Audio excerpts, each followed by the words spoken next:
ሰላም ጤና ይስጥልን ክቡራትና ክቡራን ተመልካቾቻችን በሀገር ውስጥም በባህር ማዶም በተለያዩ አማራጮች እየተከታተላችሁን ያላችሁ ተመልካቾቻችን የዛሬ ዕለተ ማክሰኞ ጥቅምት 25 2018 ዓመተ ምህረት ከናሁ ቴሌቪዥን ወደ እናንተ የሚደርሰው የስፖርት አጫጭር ስፖርታዊ መረጃችን ክፍለ ጊዜ ከአሁን ሰዓት ጀምሮ ወደ እናንተ ይደርሳል። አብራችሁን እንድትቆዩ የአክብሮት ግብዣችን ነው። መረጃዎቹን ወደ እናንተ በማድረስ ገዛኸኝ ሄንዱ ላይ ካሜራ ባለሙያችን ዘካሪያስ ኃይሉ ከኛ ጋር ቆይታ ያደርጋል። አብራችሁን ነው። ወደ ቀዳሚው የሀገር ቤት ስፖርታዊ መረጃችን ስናልፍ የሲቢኢ ኢትዮጵያ ፕሪሚየር ሊግ 2018 ዓመተ ምህረት የውድድር ዘመን የአራተኛ ሳምንት መርሃ ግብር ጨዋታዎችን የተመለከቱ መረጃዎችን ወደ እናንተ እናደርሳለን። የአራተኛ ሳምንት መርሃ ግብር እንግዲህ እየተከናወነ ነው የሚገኘው በአዲስ አበባ ስቴዲየም እና በሐዋሳ ዩኒቨርሲቲ ስቴዲየም እየተከናወኑ ይገኛሉ። ከዕለተ እሁድ አንስተው ትላንትም እንደዚሁ ቀጥለው የተደረጉ ጨዋታዎች አሉ። ዛሬም የሚደረጉ ጨዋታዎች አሉ። ትላንት በተደረገ የአራተኛ ሳምንት መርሃ ግብር ላይ ሸገር ከተማን ከቅዱስ ጊዮርጊስ እግር ኳስ ክለብ ጋር ያገናኘው ጨዋታ በአዲስ አበባ ስቴዲየም በአዲስ አደጊው ክለብ ሸገር ከተማ 1-0 አሸናፊነት ፍጻሜውን አግኝቷል። በዚህ እንቅስቃሴ ላይ ያሬድ መኮንን 46ኛው ደቂቃ ላይ ሸገርን አሸናፊ ያደረገ ብቸኛ ግብ ከመረብ ማሳረፍ ችሏል። በውድድር ዓመቱ የመጀመሪያው ሙሉ 3 ነጥብ ሆኖ ተይዟል በሸገር ከተማ በኩል ማለት ነው። በውድድር ዓመቱ በአጠቃላይ ባደረጋቸው 4 ጨዋታዎችም አራተኛ ነጥቡ ሆኖ ተመዝግቦለታል ማለት ነው። አሰልጣኝ አሸናፊ በቀለ የሸገር ከተማ አሰልጣኝ ነው። በዚህ የውድድር ዘመን ነው እንግዲህ የፕሪሚየር ሊጉን ክለብ ሸገር ከተማን የተረከበው ማለት ነው። የመጀመሪያ ሙሉ 3 ነጥባቸውን ያገኙበት እንቅስቃሴም ሆኗል ማለት ነው። ቅዱስ ጊዮርጊስ እግር ኳስ ክለብ ጥሩ እንቅስቃሴ ሲያደርግ ነበረ። 6 ነጥቦችን ይዟል። በርግጥ አሁንም መሪ ስፍራ ላይ ከሚገኙ ክለቦች መካከል በቅርብ ርቀት ላይ እየተከተለ ነው የሚገኘው ማለት ነው። ትላንት በነበረው እንቅስቃሴ በስቴዲየም የነበረው ድባብ ጥሩ ነበረ። በቅዱስ ጊዮርጊስ እግር ኳስ ክለብ ደጋፊዎች ዘንድ ክለባቸውን ለማበረታታት ስቴዲየም የገቡ ደጋፊዎችን ተመልክተናል። በተመሳሳይ በተጋጣሚው ክለብና በጨዋታው አሸናፊው ሸገር ከተማ መካከል እንደዚሁ አዳዲስ ደጋፊዎችን ያየንበት ነበረ። ሸገር ከተማ በሻምፒዮንሺፕ ወይም ደግሞ በኢትዮጵያ ከፍተኛ ሊግም ሻምፒዮና ሆኖ የመጣ ቡድን እንደሆነ ይታወቃልና ጥሩ የደጋፊዎች ማደራጀትን ተመልክተንበታል። ጥሩ እንቅስቃሴም ነበረው። ቅዱስ ጊዮርጊስ አሸንፎ ጨዋታውን ወይም ቢያንስ 1 ነጥብ ተጋርቶ የሚወጣበትን አጋጣሚ በተደጋጋሚ ፈጥሮ ነበር። ነገር ግን ይህንን ወደ ግብ መቀየር አልቻሉም። በጨዋታው እንቅስቃሴ እንግዲህ ጨዋታው በሸገር ከተማ 1-0 አሸናፊነት ተጠናቋል ማለት ነው። ሌላ ከዚህ ጨዋታ አስቀድሞ የተደረገ በአዲስ አበባ ስቴዲየም ኢትዮጵያ መድንን ከሀዲያ ሆሳዕና ጋር ያገናኘው ጨዋታ በሻምፒዮናው ክለብ ኢትዮጵያ መድን 2-1 አሸናፊነት ፍጻሜውን አግኝቷል። አለን ካይዋ 28ኛው ደቂቃ ላይ ኢትዮጵያ መድንን ቀዳሚ ያደረገ ግብ እንደዚሁ ከመረብ አሳርፎ ነበረ። ዳግም ንጉሴ ደግሞ 89ኛው ደቂቃ ላይ እንደዚሁ በራሱ ግብ ላይ ጎል አስቆጥሮ ኢትዮጵያ መድን ከጨዋታው ሙሉ 3 ነጥብና 1 ንጹህ ጎል ማስመዝገብ ችሏል። ሀዲያ ሆሳዕና ወደ አቻ ውጤት መጥቶ ነበረ በተመስገን ብርሃኑ አማካኝነት ማለት ነው። 45ኛው ደቂቃ ወይም ሁለቱ ቡድኖች ወደ ረፍት ከማምራታቸው በፊት የተገኘውን አጋጣሚ ወደ ጎል በመቀየር ማለት ነው። ነገር ግን ጨዋታው ሊጠናቀቅ 1 ደቂቃ ሲቀረው ዳግም ንጉሴ ባስቆጠረው ጎል አሸናፊው ወይም ሻምፒዮናው ክለብ ኢትዮጵያ መድን እንደዚሁ ሙሉ 3 ነጥብ ከጨዋታው ይዞ የሚወጣበት አጋጣሚ ተፈጥሮለታል ማለት ነው። ሌላ በሐዋሳ ከተማ ወይም ደግሞ በሐዋሳ ዩኒቨርሲቲ ስቴዲየም የተደረገው ጨዋታ በሐዋሳ ከተማና በመቀሌ ሰባ እንደርታ መካከል ነው። ይሄ ጨዋታ የበለጠ ለሐዋሳ ከተማ እግር ኳስ ክለብ አመቺ ነው ማለት ይቻላል። ምክንያቱም ስቴዲየሙም እዛው ነው፣ ደጋፊዎችንም በዛው በቅርበት ስለሚያገኝ የበለጠ ግህለት ነበረው ለከተማው ክለብ ለሐዋሳ ከተማ። በግብ ማግባቱ ሚና አስቀድሞ መቀሌ 71 እንደርታዎች 24ኛው ደቂቃ ላይ ሱሌማን ሐሚድ ባስቆጠረው ጎል 1-0 በሆነ ውጤት ይመሩ ነበረ። አስቀድሞ ጎል ማስቆጠር የቻሉት ጌታነህ ከበደ ባስቆጠረው ጎል ሐዋሳ ከተማዎች ነበር በጨዋታው እንቅስቃሴ ማለት ነው። 1-0 በሆነ ውጤት ይመሩ ነበር ሀይቆቹ። ከዛ በኋላ ከጥቂት ደቂቃዎች በኋላ ወይም 24ኛው ደቂቃ ላይ ደግሞ ሱሌማን ሐሚድ እንደዚሁ መቀሌ 71 እንደርታዎችን ወደ አቻ ውጤት አምጥቷል። ይሄ ጨዋታ እንግዲህ እንደዚሁ 2-1 በሆነ ውጤት ለረፍት ወደ መልበሻ ክፍል አምርቷል። ሁለቱ ቡድኖች ከረፍት መልስ ገና እንደገቡ ያሬድ ብሩክ 46ኛው ደቂቃ ላይ ጎል አስቆጥሮ ሀይቆችን ዳግም ወደ መሪነት ያመጣ ግብ ነው ማስቆጠር የቻለው። ጨዋታው ሊጠናቀቅ እንደዚሁ 1 ደቂቃ ሲቀር 89ኛው ደቂቃ ላይ ለራሱ ሁለተኛውን ግብ ለቡድኑ ደግሞ ሶስተኛውን ጎል ለማስቆጠር የቻለው ደግሞ የቀድሞ የኢትዮጵያ ብሔራዊ ቡድን ተጫዋች ጌታነህ ከበደ ነው። በክረምቱ የተጫዋቾች የዝውውር መስኮት ሀይቆቹን ከተቀላቀሉ ተጫዋቾች መካከል አንደኛው የሆነው ጌታነህ ከበደ እንግዲህ በጨዋታው እንቅስቃሴ 2 ግብ ከመረብ ማሳረፍ ችሏል ማለት ነው። ጌታነህ ከበደ እያሳየ ያለው ፐርፎርማንስ እጅግ በጣም የሚገርም ነው። ያለፉትን 10-15 ዓመታት በወጥነት በተለያዩ ክለቦች ውስጥ ሲጫወት እንግዲህ ጎሎችን የሚያስቆጥር የከፍተኛ ጎል አስቆጣሪነቱ ትራክ ፊት ለፊት የማናጣው ተጫዋች ነው። ከዚህ ቀደም እንግዲህ በፋሲል ከተማ ተመልክተነዋል። ቅዱስ ጊዮርጊስ እግር ኳስ ክለብ 2009 ሻምፒዮን ሲሆን እንደዚሁ ከክለቡ ጋራ ውጤታማ ጊዜን ማሳለፍ የቻለበትን ሁኔታ እናስታውሳለን።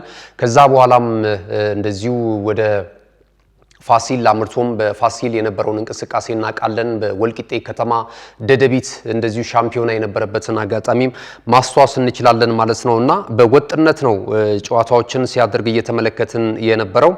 አሁንም በብሔራዊ ቡድኑ ስብስብ ውስጥ ቢካተት የተሻለ ልምድ ለወጣት ተጫዋቾች ሊሰጥ የሚችል ሊለግስ የሚችል ጥሩ ተሞክሮ ያለው ስራውን በታታሪነት የሚሰራ ድንቅ ተጫዋች ነው። በእርግጥ ከኢትዮጵያ ብሔራዊ ቡድን ራሱን ማግለሉ እናስታውሳለን። ነገር ግን አሁን በክረምቱ የተጫዋቾች የዝውውር መስኮት ፋሲል ከተማን ለቆ ወደ ሐዋሳ ከተማ ሲያመራ አንዳንድ የክለቡ ደጋፊዎች እንዲሁም ሌሎችም እንደዚሁ እግር ኳሱ ላይ የሚጽፉ ሰዎች አስተያየት ሲሰጡ ነበር። ይሄ ተጫዋች አንጋፋ ነው፣ አብቅቶለታል፣ ሐዋሳ ከተማ እንዲህ ውድ ባለ ዋጋ ይህንን ተጫዋች ለምን ሊያስፈርመው ፈቀደ የሚል የተቋሙ አዘል አስተያየቶች ሲሰጡ ነበር። ነገር ግን በኢትዮጵያ ፕሪሚየር ሊግ ላይ እንግዲህ ለረጅም ዓመታት ነክሰው ከተመለከትናቸው ተጫዋቾች መካከል አሁንም ብቃቱ እንዳልነጠፈ ማሳየት የቻለበትን እንቅስቃሴ ነው በትላንቱም ሁኔታ ያስመለከተንና ይህ እንግዲህ የቀድሞ ኢትዮጵያ ብሔራዊ ቡድን ጌታነህ ከበደ ትላንት 2 ግቦችን ማስቆጠር ችሏልና አሁንም ድረስ ግን ከሙሉ ብቃቱ ጋር እንዳለ ተመልክተናል ማለት ነው። ትላንት እንግዲህ ሐዋሳ ከተማ 9ኛ ነጥቡን ማስመዝገብ የቻለበት እንቅስቃሴ ነበረ። ይሄንን ተመልክተናል። መቀሌ 70 እንደርታ 3-1 በሆነ ውጤት ተሸንፏል ማለት ነው። ዛሬ የሚደረጉትን ጨዋታዎች እንመልከት። ዛሬ በአዲስ አበባ ስቴዲየም አርባ ምንጭ ከተማን ከአዳማ ከተማ ጋር የሚያገናኙ ጨዋታ ቀን 9 ሰዓት ሲል ጅማሮን የሚያደርግ ነው የሚሆነው።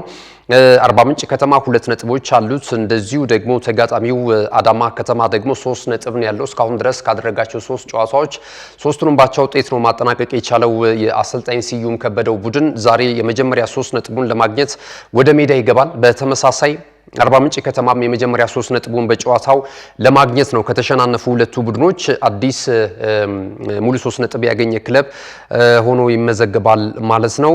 ሌላ እንደዚሁ በሐዋሳ ሰው ሰራሽ ስቴዲየም ደግሞ የሚደረግ ጨዋታ አለ። የ2016 የኢትዮጵያ ፕሪሚየር ሊግ ሻምፒዮናው ክለብ ኢትዮጵያ ንግድ ባንክ ከድሬዳዋ ከተማ ጋር የሚያደርጉት ጨዋታ ትልቅ ትኩረትን አግኝቷል። ሁለቱም ቡድኖች በጥሩ ሁኔታ ላይ ነው የሚገኙት። በተለይ ድሬዳዋ ከተማ 6 ነጥቦችን ይዟል። ተከታታይ ጨዋታዎችን ማሸነፉ የሚታወስ ነው። አሁን በዚህ ጨዋታ ላይ ደግሞ ብርቱካናማዎቹ ድል የሚቀናቸው ከሆነ ነጥባቸውን ወደ 9 ከፍ በማድረግ መሪ ስፍራ ላይ ከሚገኙ ክለቦች ተርታ እንደዚሁም ስማቸውን ማስፈር የሚችሉበትን አጋጣሚ ይፈጥራሉ ተብሎ ነው የሚጠበቀው። ኢትዮጵያ ንግድ ባንክ ካደረጋቸው 3 ጨዋታዎች እስካሁን ድረስ 2 ነጥቦችን ብቻ ነው መያዝ የቻለው። ዛሬ ነጥቡን ወደ 5 ከፍ ለማድረግ ከፍተኛ ፍልም ያደርጋል ተብሎ ይጠበቃል። በአሰልጣኝ በጸሎት ሉል ሰገድና በአሰልጣኝ እንደዚሁ ይታገዙ እንዳለ የሚመሩት ድሬዳዋ ከተማ ከኢትዮጵያ ንግድ ባንክ ጋር የሚያደርጉት ጨዋታ የኢትዮጵያ ፕሪሚየር ሊግ የአራተኛ ሳምንት መርሃ ግብር ይሆናል። ቀን 9 ሰዓት ላይ ጅማሮን ያደርጋል። አመሻሽ 12 ሰዓት ላይ እንደዚሁ በሐዋሳ አርቲፊሻል ስቴዲየም የሚደረገው ጨዋታ ሌላኛውን ስንመለከት ወልዋሎ ዓዲግራት ዩኒቨርሲቲ ከመቻል ጋር የሚያደርጉትም ጨዋታ እንደዚሁ ትልቅ ትኩረትን አግኝቷል። መቻል እጅግ በጣም አስገራሚ ጅማሮን እያስመለከተን ነው የሚገኘው። የአሰልጣኝ ሙሉጌታ ምህረቱ ቡድን እስካሁን ድረስ ካደረጋቸው 3 ጨዋታዎች ማግኘት ከሚገባው ወይም ከሚጠበቅበት 9 ነጥብ 7ቱን ማሳካት ችሏል። እስካሁን ድረስ በውድድር ዓመቱ ምንም አይነት ሽንፈት ካላስተናገዱ ክለቦች መካከል አንደኛው ነው። እንግዲህ ይህንን ጨዋታ እንመለከታለን። ከወልዋሎ ዓዲግራት ዩኒቨርሲቲ ጋር የሚያደርጉትን ጨዋታ ወልዋሎ በጣም ደካማ ጊዜ ነው እያሳለፈ የሚገኘው። 1 ነጥብ ብቻ ነው ያለው ካደረጋቸው 3 ጨዋታዎች ማለት ነው። ወራጅ ቀጠና ስፍራ ላይ ከሚገኙ ክለቦችም ተርታ እየተመለከት ነው እንገኛለን። መቻል ከወልዋሎ ዓዲግራት ዩኒቨርሲቲ የሚያደርጉት ጨዋታ አመሻሽ 12 ሰዓት ላይ በሐዋሳ ዩኒቨርሲቲ ስቴዲየም ጅማሮን የሚያደርግ ይሆናል። አሁናዊ የደረጃ ሰንጠረዡን ስንመለከት ኢትዮ ኤሌክትሪክ፣ ፋሲል ከተማ እኩል 10 ነጥቦችን ሰብስበው በቀዳሚነት የሊጉን የደረጃ ሰንጠረዥ እየመሩ ይገኛሉ። እንደዚሁ ሲዳማ ቡና፣ ሐዋሳ ከተማን የመሳሰሉ ክለቦች ደግሞ 9 ነጥቦችን በመያዝ ተከታዩን ደረጃ ይዘው እየተመለከትን ነው የምንገኘው ማለት ነው። የኢትዮጵያ ፕሪሚየር ሊግ የ2018 ዓመተ ምህረት የውድድር ዘመን በኢትዮጵያ ንግድ ባንክ ታይትል ስፖንሰር አድራጊነት እንደዚሁ እየቀጠለ ይገኛል። አሁናዊ መረጃዎች ይህንን ይመስላሉ። ክቡራትና ክቡራን ተመልካቾቻችን የሀገር ቤት ስፖርታዊ መረጃችንን እዚህ ላይ እንገታለን። ስንመለስ በቀጥታ ወደ ባህር ማዶ ስፖርታዊ መረጃዎቻችን ነው የምናቀናው።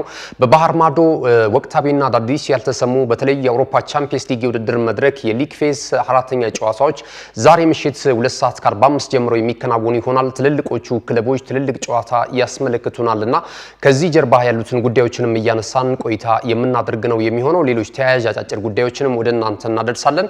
እናንተ እንግዲህ የናሁ ቴሌቪዥናችሁን ናሁ ቴሌቪዥን ቻናል ላይ አድርጋችሁ እንደዚሁም በዩቲዩብ ቻናላችን ደግሞ በቀጥታ ስርጭት መከታተል ትችላላችሁ። አብራችሁ እንድትሆኑ በድጋሚ እንጋብዛለን። መልእክቶች አሉን። መልእክቶችን ካደመጥን በኋላ ዳግም የምንገናኝ ይሆናል። አብራችሁ ነው። ካሽጎ በየትኛውም ዓለም ሆነው በማንኛውም ሰዓት ለወገኑ የሚደርሱበት ፈጣን የገንዘብ መላኪያ ተከፈተሉ። ማስተርና ቪዛ ካርዶን በመጠቀም ከ5 እስከ 20 ዶላር የሚልኩበት አዲስ የገንዘብ መላኪያ መንገድ። ካሽጎን ለየት የሚያደርገው የትኛውም የገንዘብ ዝውውር በፍጥነት አገልግሎት ከመስጠቱም ባሻገር ለማንኛውም አገልግሎት ምንም አይነት ክፍያ አለመጠየቁ ነው። በሀገራችን ታሪክ ገንዘብን ከውጪ ወደ ሀገር ቤት በማስተላለፍ በመተግበሪያ መልክ አገልግሎት መስጠት የጀመረው የመጀመሪያው ሀገር በቀል የገንዘብ መላኪያ ዘዴ ካሽጎ ከ4500 በላይ ባሉ የባንክ ቅርንጫፎች አገልግሎት እየሰጠ ይገኛል። ገንዘቦን በሰኮንዶች ልዩነት ውስጥ ይፈልጉ በአካውንቶ ወይንም በእጆ ቆጥረው የሚወስዱበት ልዩ ዘዴ። በቅርቡ ሁሉንም ኢትዮጵያዊ ባለቤት ለማድረግ ጉዞ የጀመረው ካሽጎ ዛሬውኑ መተግበሪያውን በስልኮ ላይ በመጫን የአገልግሎቱ ተጠቃሚ ሆኑ። ፍጥነት መለያችን፣ ኢትዮጵያን መክፈቻችን፣ ካሽጎ ነው መላኪያችን። ካሽጎ የአዲሱ ትውልድ ብራንድ። ተመልሰናል። ክቡራትና ክቡራን ተመልካቾቻችን ይህ ናሁ ቴሌቪዥን ነው። ናሁ ስፖርትን እየተከታተላችሁ ትገኛላችሁ። የዕለተ ማክሰኞ የመረጃ ሰዓታችንን ማለት ነው። ቀደም ሲል የሀገር ቤት ስፖርታዊ መረጃዎችን ወደ እናንተ አደርሰናል። ከዚህ ሰዓት ጀምረን ደግሞ ከባህር ማዶ የተለያዩ የወሬ ምንጮች ያገኘናቸውን መረጃዎች ወደ እናንተ የምናጋራ ነው የሚሆነው። የተወዳጁ የእንግሊዝ ፕሪሚየር ሊግ የ2025/26 የውድድር ዘመን የ10ኛ ሳምንት መርሃ ግብር ቀሪ አንድ ጨዋታ ትላንት ምሽት ተከናውኗል። በዚህም መሰረት በስታዲየም ኦፍ ላይት አዲስ አዳጊው ክለብ ሰንደርላንድ ኤቨርተንን አስተናግዶ ነበር። ጨዋታው አንዳቻ በሆነ ውጤት ተጠናቋል። በዚህ ዓመት በጣም ሰርፕራይዚንግ ከሆኑ ቲሞች መካከል አንደኛው ሰንደርላንድ ነውና ከ7 ዓመታት በኋላ ወደ ፕሪሚየር ሊጉ አድርጎ ብዙም ሳይቸገር በጥሩ ትራክ ላይ ነው የሚገኘው። እስካሁን ድረስ ባደረጋቸው ጨዋታዎች በተለይ በሜዳው ምንም አይነት ሽንፈት አላስተናገደምና ትላንት ተጠብቆ ነበረ። ልምድ ያላቸውን ተጫዋቾች ከወጣት ተጫዋቾች ጋራ እንደዚሁ አንድ ላይ በማዋሃድ ጥሩ እንቅስቃሴ ያደረገ የሚገኘው ሰንደርላንድ በሜዳው ስቴዲየም ኦፍ ላይት ያደረገውን ጨዋታ ባቻ ውጤት ነው ያጠናቀቀው። ጨዋታው አንዳቻ በሆነ ውጤት ተጠናቋል። አስቀድሞ ኒዴ 15ኛው ደቂቃ ላይ ከረሜላዎቹን ቀዳሚ ያደረገ ግብ ከመረብ አሳርፎ ነበረ። ከዛ በኋላ የቀድሞ መድፈኛ እንደዚሁ በሁለተኛው ግማሽ 45 ገና እንደተጀመረ 46ኛው ደቂቃ ላይ ኳስና መረብን በማዋሃድ ጨዋታው አንዳቻ በሆነ ውጤት እንዲጠናቀቅ አድርጓል። ግራኒት ዣካ ማለት ነው። ጎል አስቆጣሪው ለሰንደርላንድ ግራኒት ዣካ ነው። ትላንት እንግዲህ ሰንደርላንድ ወይም ጥቋቁሮቹ ድመቶች በዚህ ጨዋታ ላይ ድል አስመዝግበው ቢሆን ነጥባቸውን ወደ 20 ከፍ በማድረግ እንግዲህ ከአርሰናል ጋር ያላቸውን የነጥብ ልዩነት ወደ 5 ዝቅ በማድረግ ሁለተኛ ደረጃ ላይ መቀመጥ የሚችሉበት እድል ነበራቸው። ነገር ግን ይህንን እድል ሳይጠቀሙበት ቀርቷል ማለት ነው። በቀጣይ ደግሞ ከራሱ ከአርሰናል ጋር ነው የሚኖራቸውና በዚህ እንቅስቃሴ ራሱ ምን ሊመዘገብ ይችላል የሚለው ነገር የበለጠ በ11ኛ ሳምንት የእንግሊዝ ፕሪሚየር ሊግ ላይ የምንጠብቀው መርሃ ግብር ሆኗል ማለት ነውና እንግዲህ ትንሽ የኤቨርተን ማካሄድ እጅግ በጣም ደካማ ነው። የአሰልጣኝ ዴቪድ ሞይሱ ቡድን በዚህ ዓመት በተለይ በሊጉ የሚገኝበት ወይም አጀማመሩ ጥሩ ነው ለማለት አይቻልም። 12 ነጥቦች አሉት። 14ኛ ደረጃ ላይ ነው የሚገኘው። ከወራጅ ቀጠና ስፍራ ላይ ከሚገኘው ዌስትሃም ዩናይትድ ያለው የነጥብ ልዩነት 5 ብቻ ነውና በቅርብ ርቀት እንደዚሁ የወራጅ ቀጠና ስፍራውን አንገቱን አሰግጎ እየተመለከተ ነው የሚገኘው ማለት ነው። የሊጉን የደረጃ ሰንጠረዥ አርሰናል በ25 ነጥቦች ይመራል። ማንቸስተር ሲቲ በ19 ነጥብ ሁለተኛ ደረጃ ላይ ተቀምጧል። ሊቨርፑል እንደዚሁም ሰንደርላንድ እና በርንማውዝ እኩል 18 ነጥቦችን ይዘው በጎል ክፍያ በመበላለጥ ከሁለተኛ እስከ አራተኛ ከሶስተኛ እስከ አምስተኛ ያለውን ደረጃ ይዘውት እየተመለከትን ነው የምንገኘው ማለት ነው። በዚሁ ዛሬ ምሽት ወደሚደረጉት የተወዳጁ የተናፋቂው የትልቁ የእግር ኳስ መድረክ የሆነው የአውሮፓ ቻምፒየንስ ሊግ የውድድር መድረክ የ2025-26 የሊግ ፌስ የአራተኛ ዙር ጨዋታዎች ዛሬ በአውሮፓ ከተማ የተለያዩ ስቴዲየሞች የሚከናወኑ ነው የሚሆነው። እነዚህን ፊክቸሮች ወደ እናንተ ካደረስን በኋላ ትኩረት የምናደርግባቸው ጨዋታዎች ላይ የተወሰኑ መረጃዎችን ወደ እናንተ የምናጋራ ነው የሚሆነው። ዛሬ ምሽት እንግዲህ 2:45 በኩል ተመሳሳይ ጊዜ ሁለት ጨዋታዎች ይደረጋሉ። የጣሊያኑ ክለብ ናፖሊ ከጀርመኑ ክለብ አይንትራ ፍራንክፈርት ጋር የሚያደርጉት ጨዋታ እንደዚሁ ትኩረትን ስቧል። በእርግጥ አይንትራ ፍራንክፈርት ያን ያህል አጀማመሩ ስኬታማ ነው ለማለት አይቻልም። 3 ነጥብ ነው ያለው ካደረጋቸው 3 ጨዋታዎች በሁለቱ ሽንፈት ገጥሞታል። አንድ ጨዋታ ነው ማሸነፍ የቻለው። ናፖሊም እንደዚሁ በተመሳሳይ 3 ነጥብ ነው ያለው 23ኛ ደረጃ ላይ ነው የሚገኘውና ዛሬ እንግዲህ ሁለቱ ቡድኖች ለመሸናነፍ ጎል ያለው ጨዋታ ያስመለክታሉ ተብሎ ነው የሚጠበቀው። በእርግጥ ናፖሊ በአሰልጣኝ አንቶኒዮ ኮንቴ ስር ሆኖ የሴሪያውን የደረጃ ሰንጠረዥ በቀዳሚነት እየመራ ነው የሚገኘው። በጀርመን ቡንደስሊጋ አይንትራ ፍራንክፈርት እንግዲህ በነ ባየር ሙኒክ እንደዚሁ በቦሩሲያ ዶርትሙንድ አይንትራ ፍራንክፈርት ተበልጧል። እነ ባየር ሊቨርኩሰንን የመሳሰሉ ክለቦች እንግዲህ በልጠውት ነው እነ ኦፈንሃይምንም ጭምር እየተመለከትን የምንገኘው በቡንደስሊጋው ማለት ነው። በእርግጥ ትልልቅ ተጫዋቾችን ለቋል። እንደነ ኡጎ ኢኪቲኬን የመሳሰሉ ተጫዋቾች በክረምት የተጫዋቾች የዝውውር መስኮት አይንትራ ፍራንክፈርትን የለቀቁ ተጫዋቾች ናቸው። ኦማር ማርሙሽን ከዛ በፊት እናስታውሳለን ወደ ማንቸስተር ሲቲ ሻጭ ክለብ ነው ማለት ይቻላል። የተለያዩ ተጫዋቾችን እየተመለከትንበት እንገኛለን። ዛሬ ምሽት እንግዲህ ናፖሊ ጋር በዲያጎ አርማንዶ ማራዶና ስቴዲየም ጣሊያን ላይ የሚደረግ ጨዋታ ነው። ይህ ጨዋታ ምሽት 2:45 ሲል ጅማሮን የሚያደርግ ይሆናል። በዚሁ ሰዓት ላይ የቼኩ ክለብ ስላቪያ ብራጋ የእንግሊዙን ክለብ አርሰናልን የሚያስተናግድበትም ጨዋታ ትልቅ ትኩረትን አግኝቷል። አርሰናል ተከታታይ ጨዋታዎች ላይ ግብ ሳይቆጠርበት በዚህ መድረክ 3ቱንም ጨዋታዎች በማሸነፍ 9 ነጥቦችን ማስመዝገቡ የሚታወስ ነው። ዛሬም እንግዲህ አራተኛ ድሉን ለማስመዝገብ ከሜዳ ውጪ ወደ ቼክ የሚያመራ ነው የሚሆነው ወደ ቀድሞ ተጫዋች ሀገር ማለት ነው። ቶማስ ሮስስኪ እጅግ በጣም የሚገርም በአርሰናል ቤት የቼክ ሪፐብሊክ ዜግነት ያለው ተጫዋች ነው። ወደዛ ነው የሚያምራው በቀጥታ። ከዚህ ጋርም ተያይዞ በፕሬስ ኮንፈረንስ ላይ የሰጠው አስተያየት ነበረ፣ ኋላ ላይ ወደ እናንተ እናደርሳለን። አሰልጣኝ ሚካኤል አርቴታ ከዚህ ተጫዋች ጋር በተገናኘ ከጋዜጠኞች ላይ ቀረበለት ጥያቄ ማለት ነው እንግዲህ በዛሬው እንቅስቃሴ ላይ አስቀድሞ ከጨዋታው በፊት በነበረው ፕሬስ ኮንፈረንስ ስፔናዊው አሰልጣኝ ሚካኤል አርቴታ የተለያዩ አስተያየቶችን ሰጥቷል። ዛሬም ለማሸነፍ ወደ ሜዳ እንገባለን። በእርግጥ ወሳኝ ተጫዋቾቻችን በጉዳት ምክንያት ከሜዳ ይርቃሉ የሚል አስተያየቱን ሰጥቷል ማለት ነው። ቪክቶር ጆኬሬሽ በፕሪሚየር ሊጉ ጨዋታ ባሳለፍነው ሳምንት እንደምናስታውሰው በተርፍ ሙር ስቴዲየም በርንሌይን በገጠሙበትና እንደዚሁ 2-0 በሆነ ውጤት አሸንፈው በተመለሱበት እንቅስቃሴ ጉዳት አስተናግዶ ወይም ደግሞ ጥሩ ስሜት ሳይሰማው ቀርቶ ከሜዳው ተቀይሮ እንደወጣ እናስታውሳለን። ቪክቶር ጆኬሬሽ ማለት ነው። በዛሬ ምሽቱም ጨዋታ ላይ እንደዚሁ እረፍት እንደተሰጠው ተገልጿል። ለቀጣዩ ጨዋታ ግን የተሻለ ነገር እና ጥሩ መሻሻል ያሳያል ብዬ ገምታለሁ የሚል አስተያየቱን ሰጥቷል ማለት ነው። በሌላ በኩል እንደዚሁ ማርቲን ዙቢሜንዲ ደግሞ በቅጣት ምክንያት ይህ ጨዋታ የሚያልፈው ይሆናል ተብሏል። እንግዲህ 5 ቢጫ ካርዶችን ተመልክቷል የሚል አስተያየቶችን መረጃዎችን ተመልክቻለሁ።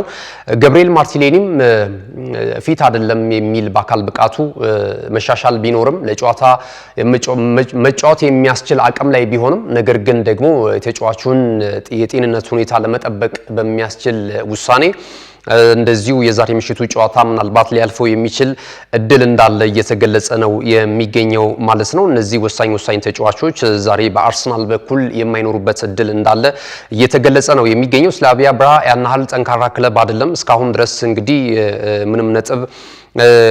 ምንም ጨዋታ ማሸነፍ ያልቻለ ቡድን ነው። 2 ነጥቦች አሉት። በእርግጥ ሁለቱን ጨዋታዎች ባቻ ውጤት ነው ያጠናቀቀው። አንዱን ጨዋታ ተሸንፏልና ያን ያህል አርሰናልን ይፈትናል ተብሎ አይገመትም። ነገር ግን ደግሞ ውድድሩ የአውሮፓ ቻምፒየንስ ሊግ ነው። ምን አይነት ውጤቶች ሊመዘገቡበት ይችላሉ የሚለው ነገር ጨዋታው ሲጠናቀቅ ነው ማወቅ የሚቻለው ማለት ነው። አርሰናል ግን ተከታታይ ድሉን መረቡን ባለማስደፈር እንደዚሁ ግስጋሴውን አጠናክሮ የቀጠለበትን ሂደት እየተመለከትን ነው የምንገኘው ማለት ነው።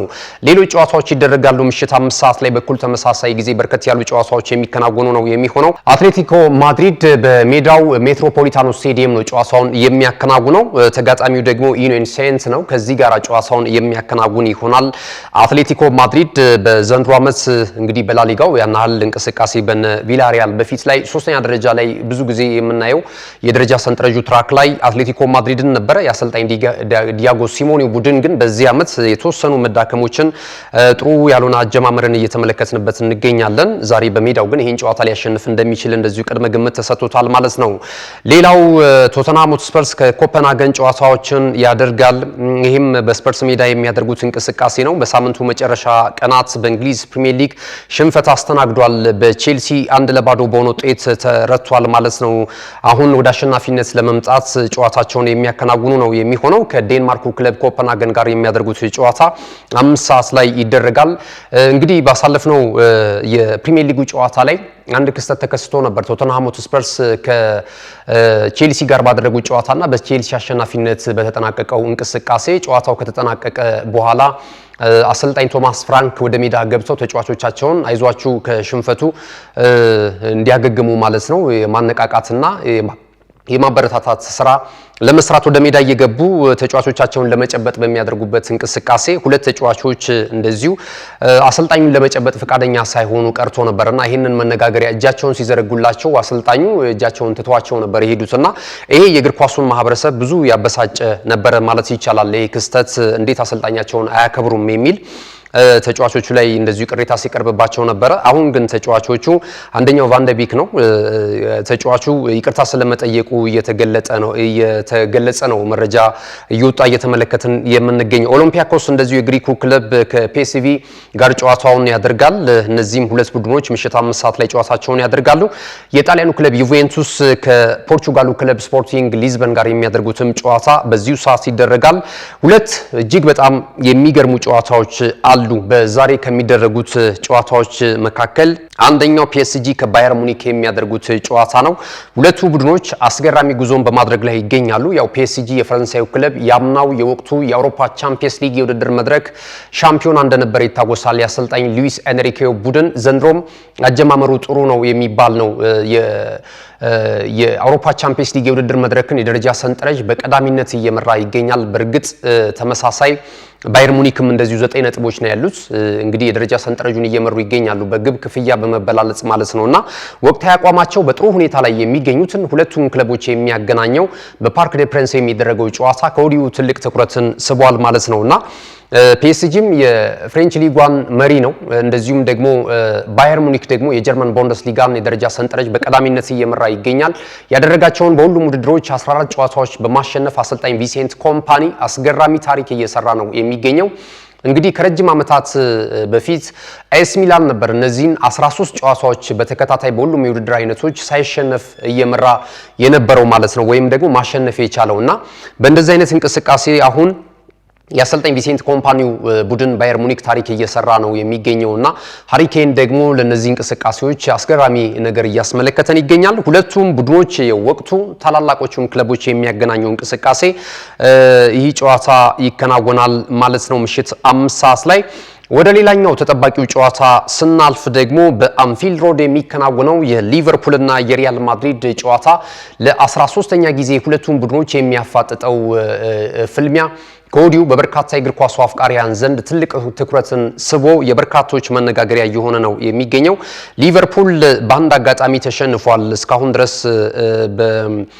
ባለው የአውሮፓ ቻምፒየንስ ሊግ የዚህ ዓመት እንቅስቃሴ ማለት ነው በጋላታ ሰራይ የተሸነፈበትን ሂደት እናስታውሳለን። 6 ነጥቦች አሉት። ሪያል ማድሪድ ደግሞ 3ቱንም ጨዋታዎች በማሸነፍ 9 ነጥብ ይዞ መሪ ስፍራ ላይ ከሚገኙ ክለቦች መካከል አንደኛው ነው እና ሁለቱ ቡድኖች የሚያደርጉት ፍልሚያ ከወዲሁ ይጠበቃል። ባለፉት 8 ጨዋታዎች 5ቱን ማሸነፍ የቻለው ሪያል ማድሪድ ነውና የሁለቱም ቡድኖች ግንኙነት ከወዲሁ መነጋገሪያ እየሆነ ነው የሚገኘው። በተለይ ደግሞ አሰልጣኝ ጃቢ አሎንሶ የሪያል ማድሪዱ አሰልጣኝ ማለት ነው የቀድሞ ክለቡን ነው የሚገጥመው። በሊቨርፑል ቤት በቆየባቸው 5 ዓመታት የአውሮፓ ቻምፒየንስ ሊግ የዋንጫ ክብርን አሳክቷል። ሌሎች ኤፍኤ ካፕ እና እንደዚሁ የሊግ ካፕ የዋንጫ ክብሮችን ማሳካት የቻለበትን ዓመት እንደነበር እናስታውሳለን ወደ ሪያል ማድሪድ ከማቅናቱ በፊት ማለት ነውና ዛሬ እንግዲህ የቀድሞ ክለቡን ለመቅጠም ነው ወደ አንፊልድ ሮድ የሚመጣው ደጋፊዎቹን ያገኛል።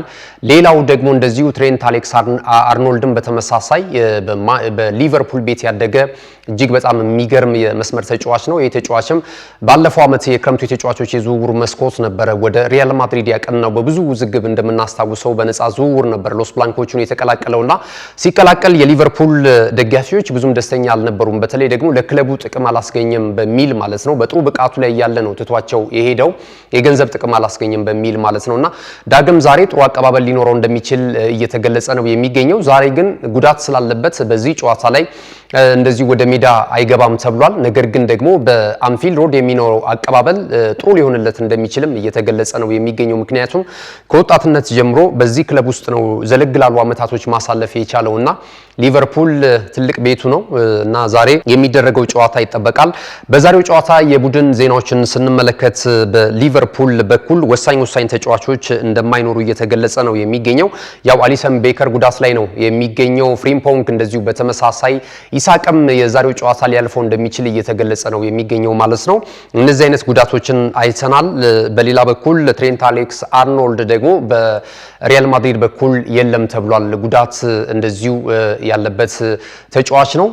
ምናልባት ቫልቬርዴን በተመሳሳይ በዚህ ቦታ ላይ የማሰለፍ ሂደት ሊኖር ይችላል። በሪያል ማድሪድ በኩል ዳኒ ካርቫልም በተመሳሳይ ያው ጉዳት ላይ ስለሆነ ማለት ነውና ይህንን አይተናል። በዛሬ ጨዋታ ላይ ማን ሊያሸንፍ ይችላል? ሊቨርፑል ከሪያል ማድሪድ በብዙ አጋጣሚዎች በፍጻሜም ጨዋታ የተገናኙበትን አጋጣሚ እናስታውሳለን። ሪያል ማድሪድ ግን የመድረኩ ንጉስ ነው። ሊቨርፑል በእርግጥ 6 ጊዜ የዚህን የመድረክ የዋንጫ ክብር አንስቷል። ከግማሽ ባነሰ ልንለው እንችላለን በሪያል ማድሪድ እየታካየ ነው። ምክንያቱም ሎስ ብላንኮቹ ወደ 15 ጊዜ የመድረኩን የዋንጫ ክብር ማሳካት ችለዋልና ዛሬ እንግዲህ በአሰልጣኝ አርነ ስሎት እና በአሰልጣኝ ጃቢ አሎንሶ መካከል የሚደረገው ከባድ ፍልሚያ ምሽት 5 ሰዓት ሲል በኢትዮጵያ ሰዓት አቆጣጠር ጅማሮን የሚያደርግ ነው የሚሆነው ማለት ነው። የዛሬ የነዚህን ጨዋታዎች ይህንን ይመስላሉ። አጫጭር ስፖርታዊ መረጃዎችን ይዘን እንመለሳለን። አሁንም ቆይታችሁን ከናሁ ቴሌቪዥን ጋር እንድታደርጉ እንጋብዛችኋለን። እነሆ የምስራች! የ10 አየር መንገድ የበረራ ትኬት ለውድ ደንበኞቹ በተቀላጠፈና አስተማማኝ በሆነ መንገድ እያቀረበ ያለው። በዚህም በደንበኞቹ የተመሰገነው ጉዞጎ አሁን ደግሞ ተደራሽነቱን በማስፋት ተጨማሪ ባንኮችን በማካተት ለውድ ደንበኞቹ የበለጠ አስተማማኝ ለመሆን ችሏል። የጉዞጎን አፕሊኬሽን ከአፕ ስቶር ወይም ከፕላይ ስቶር በማውረድ የመነሻና የመድረሻ ከተማዎትን መርጠው ዋጋ አወዳድረው የሀገር ውስጥም ሆነ ዓለም አቀፍ በረራ ማድረግ ካሰቡ የበረራ ትኬቶን ክፍያ በአቅራቢያው በሚገኙ ባንኮች አንድም በአካል በመሄድ ወይም በኦንላይን የክፍያ አማራጮች ክፍያዎትን በመፈጸም የበረራ ትኬቶን በእጅ ያስገቡ። ከዚህም በተጨማሪ እንደ ሁል ጊዜው ወደ ጉዞጎ የጥሪ ማዕከላችን 7473 በመደወል ከሙሉ የበረራ መረጃ ጋር የ24 ሰዓት የትኬት አገልግሎት ማግኘት እንደሚችሉ ስናበስሮ በታላቅ ደስታ ነው። ለበረራዎ ጉዞጎ።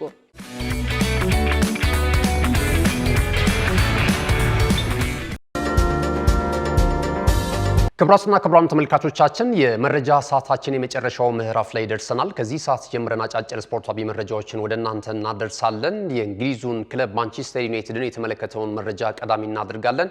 እንግዲህ የጥር ተጫዋቾች የዝውውር መስኮት መጣው ደረስኩ እያለ ነው የሚገኘው። በተለያዩ አጋጣሚዎች በክረምቱ የዝውውር መስኮት ላይ ያልተሳካላቸው ተጫዋቾች ወደ ሌላ ክለብ ለማቅናት ማለት ነው አሁን በጥር ተጫዋቾች የዝውውር መስኮት ሁለተኛ እድል የሚያገኙበት ገበያ ነውና በዚህ ገበያ ላይ ደግሞ ለመሳተፍ የተለያዩ ክለቦች ያለ ባቸውን ክፍተት የስካሁኑ አካሄዳቸውን ለማሳመርና በውጤት ለማጀብ ደግሞ ያግዙኛል የሚሏቸውን ተጫዋቾች የሚያመጡበት የጥር ተጫዋቾች የዝውውር መስኮት እየደረሰ መሆኑን ተከትሎ ክለቦችን የተመለከተ የተለያዩ መረጃዎች እየወጡ ይገኛሉ። የማንቸስተር ዩናይትድን ቀደም ሲል እንደገለጽኩላችሁ ቀዳሚ ስናደርግ የኮቢ ማይኖን ጉዳይ እናገኛለን። የደቡብ ጣሊያኑ ክለብ ናፖሊ የዚህን ተጫዋች ፊርማ ለማግኘት ጥረት በማድረግ ላይ እንደሚገኝ እየተገለጸ ይገኛል።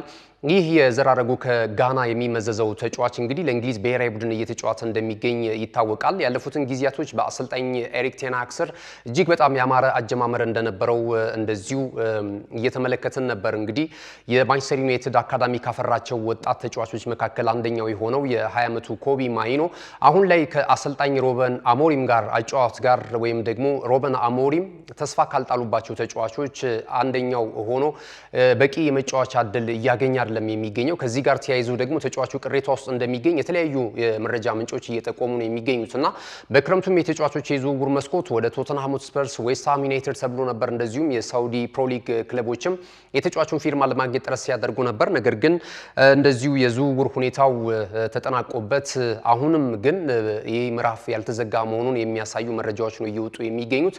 አንቶኒዮ ኮንቴ የእንግሊዝ ፕሪሚየር ሊግ ተጫዋቾችን እያመጡ ውጤታማ እያደረጉ ይገኛሉ። በተለይ የማንቸስተር ዩናይትድ ተጫዋቾችን ማለት ነው። ስኮት ማክቶሚኔንን ተመልክተናል። ምን ያህል ነፍስ ዘርተውበት ይሄ ተጫዋች በእርግጥ በዩናይትድ ቤት በጣም አስገራሚ ብቃት ያለው ተጫዋች ነበረ። ነገር ግን አሰልጣኝ ኤሪክ ቴን ሃግ አልተጠቀሙበትም፣ ወይም ደግሞ ከዛ በፊት ኤሪክ ቴን ሃግም በተመሳሳይ ያልተጠቀሙበት ተጫዋች ነበረ አምርቶ አሁን እንግዲህ ሊጉን የዋንጫ ክብር እስከ ማሳካት በዘንድሮ ዓመትም አስገራሚ ጉዞ ናፖሊ እንዲያደርግ እየረዱ ካሉ ተጫዋቾች መካከል አንደኛው መሆኑ ይታወቃል ማለት ነው። ሮሜሎ ሉካኩም የቀድሞ ቀይ ሰይጣናቱ ኮከብ እዛ ነው የሚገኘው ማለት ነውና ራስመስ ሆይሉንድንም በተመሳሳይ ከተጠባባቂ ወንበር እየተነሳ ውስን ጨዋታዎች ላይ በማንቸስተር ዩናይትድ ሲያገለግል ተመልክተናል። ነገር ግን ናፖሊ ሄዶ ነክሷል ማለት ይቻላል። ጥሩ እንቅስቃሴ እያደረገ ነው የሚገኘው ይሄ ተጫዋች። ይህንን ተጫዋችም አሁን እንደዚሁ ኮቢ ማይኖንም ለማስፈረም ፍላጎት እንዳላቸው እየተነገረ ነው የሚገኘው። በጥር የተጫዋቾች የዝውውር መስኮት ተጫዋቹ ወደ ኔፕልሱ ክለብ የሚያመራበት እድል እንዳለ እየተገለጸ ይገኛል። በውሰት ከተሳካ ደግሞ በግዢ ይሆናል ተብሏል ማለት ነው። ሌላ መረጃችንን ስናገኝ ደግሞ እንደዚሁ ወደ ወልቨርሃምፕተን ወንደረስን የተመለከተ መረጃ አለን። ወልቨርሃምፕተን ወንደረስ በዚህ ዓመት በጣም ደካማ ጉዞን እያደረገ ነው የሚገኘው። በእንግሊዝ ፕሪሚየር ሊግ ካደረጋቸው 10 ጨዋታዎች በ8ቱ ሽንፈት አስተናግዷል። 2 ጨዋታዎች ላይ ብቻ ነው ባቻ ውጤት ማጠናቀቅ የቻለው። በዚህም 2 ነጥብ ይዞ 20ኛ ደረጃ ላይ ይገኛል ማለት ነውና ዘንድሮ ከፕሪሚየር ሊጉ የመሰናበቱ ነገር በዚሁ ከቀጠለ አይቀሬ ስለመሆኑ ነው እየተገለጸ የሚገኘው። ነገር ግን ሳይቃጠል በቅጠል ነውና ይህንን እድላቸውን ይህንን ጊዜያቸውን ለመጠቀም እንደዚሁ ጥረት እያደረጉ ይገኛሉ የወልቨርሃምፕተን ወንደረስ ሰዎች ማለት ነውና አሰልጣኙን መቀየር ፍላጎት እያሳዩ ነው የሚገኙት። የተለያዩ እጩ አሰልጣኞችን እየተመለከቱ ነው የሚገኙት። የቀድሞ የማንቸስተር ዩናይትድ አሰልጣኝ ኤሪክ ቴን ሃግ አንደኛው ሆኗል። እንደውም ተቃርበዋል እየተባለ ነው እየተገለጸ የሚገኘው። ቀድሞ ቡድኑን ያሰለጥኑ የነበሩት ጋሪ ኦኔል እንደዚሁ በተመሳሳይ ዳግም ቡድኑን የሚይዙበት እድል ተሰጥቷቸው ነበር። እሳቸው ግን ራሳቸውን ስለማግለላቸው አሁን የወጡ መረጃዎች እያመለከቱ ይገኛሉ። ኤሪክ ቴን ሃግ ወደ 90 በላይ % ይህንን ቡድን የመረከብ እድላቸው ከፍተኛ ስለመሆኑ እየተገለጸ ነው የሚገኘው ማለት ነው። እንግዲህ ከማንቸስተር ዩናይትድ ጋር ከተለያዩ በኋላ የጀርመኑን ቡንደስሊጋውን ክለብ ባየር ሊቨርኩሰንን ይዘው 69 ቀናቶችን ብቻ ቆይታ ካደረጉ በኋላ 2 የጀርመን ቡንደስሊጋ ጨዋታዎችን በላሊጋው በቡንደስሊጋው ከተሸነፉ በኋላ በቀጥታ እንደዚሁ የባየር ሊቨርኩሰን ሰዎች በዩናይትድ የለመዱትን እዚህ መቶ ይሄንን የመሰለ ቡድን ያፈራርሳሉ ወይ የሚል እድል ሳይሰጧቸው እንግዲህ አሰናብተዋቸው ነበርና አሁን ስራ የላቸውም፣ ክለብ የላቸውም። ወልቨርሃምፕተን ወንደረስን ዳግም ወደ ፕሪሚየር ሊጉ ተረክበው የሚያሰለጥኑበት እድል ስለተመቻቸላቸው ይህንን ሁኔታ ይጠቀሙበታል ተብሎ እየተገለጸ ነው የሚገኘው። የቀድሞ ቀይ ሰይጣናቱም እንደዚሁ ሁነኛ ተጫዋች የነበረው ማይክ ካሪክም በተመሳሳይ ይህንን እድል አግኝቶ ነበር። ግን የቴን ሃግ ነገር በጣም እያደላና ቡድኑን የሚረከቡበት እድል እየሰፋ ስለመምጣቱ እየተገለጸ ነው የሚገኘው። በሌላ በኩል አርሰናልን የተመለከቱ መረጃዎችን ወደ እናንተ እናደርስና የመረጃ ሰዓታችንን እናጠናቅቃለን። አርሰናል እንግዲህ ኖኒ ማዱኬ ከጉዳት አገግሞ በሚገርም ፍጥነት ለቀጣዩ ጨዋታ ዝግጁ ስለመሆኑ እየተገለጸ ነው የሚገኘው። በዛሬ ምሽቱ የአውሮፓ ቻምፒየንስ ሊግ የውድድር መድረክ አንመለከተውም። ነገር ግን የሰንደርላንድን ጨዋታ ምናልባት ተጠባባቂ ወንበር ላይ ሆኖ ሊጀምር የሚችልበት እድል እንዳለ አሰልጣኝ እንደዚሁ ሚኬል አርቴታ ፍንጭ የሰጠበትን መረጃ እንደዚሁ አጋርቷል ማለት ነው። ልምምድም ጀምሯል።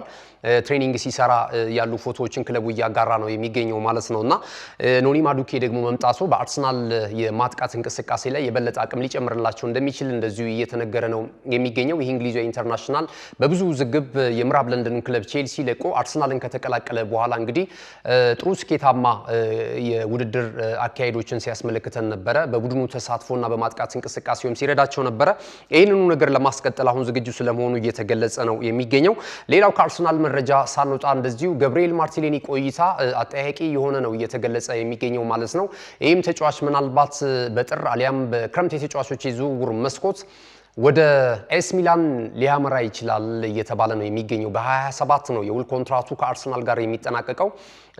ወጣ ገባ የሚሉ ፐርፎርማንስ ነው እያሳየ የሚገኘው። ነገር ግን ደግሞ በአንዳንድ አጋጣሚዎች አርሰናልን የሚጠቅሙ ጎሎችን ደግሞ ሲያስቆጥር ተመልክተናል። አምና በአውሮፓ ቻምፒየንስ ሊግ ሪያል ማድሪድን በገጠሙበት እንቅስቃሴ፣ በሌሎችም አጋጣሚዎች ማስታወስ እንችላለን። ዘንድሮም በአውሮፓ ቻምፒየንስ ሊግ ከሁሉም የአርሰናል ተጫዋቾች ልቆ ጎሎችን በማስቆጠር እንደዚሁ 3 ግቦችን ከመረብ በማሳረፍ እየመራ ያለው በክለብ ደረጃ ከአርሰናል ተጫዋቾች ማለት ነው አንደኛው ነው። 3ኛ ደረጃ ላይ ነው የሚገኘው። ያው እንደነ ክሊያን ምባፔ፣ ሃሪ ኬንን የመሳሰሉ ተጫዋቾች ከፊት ለፊት እያየናቸው ነው የምንገኘው 5 ግቦችን አስቆጥረው ማለት ነውና ይሄ ተጫዋች ደግሞ በአርሰናል ቤት እንዲቆይ አሁን በተለይ እያሳየ ያለው እንቅስቃሴ የአርሰናል ደጋፊዎችን ልብ እያማለለ ይገኛል።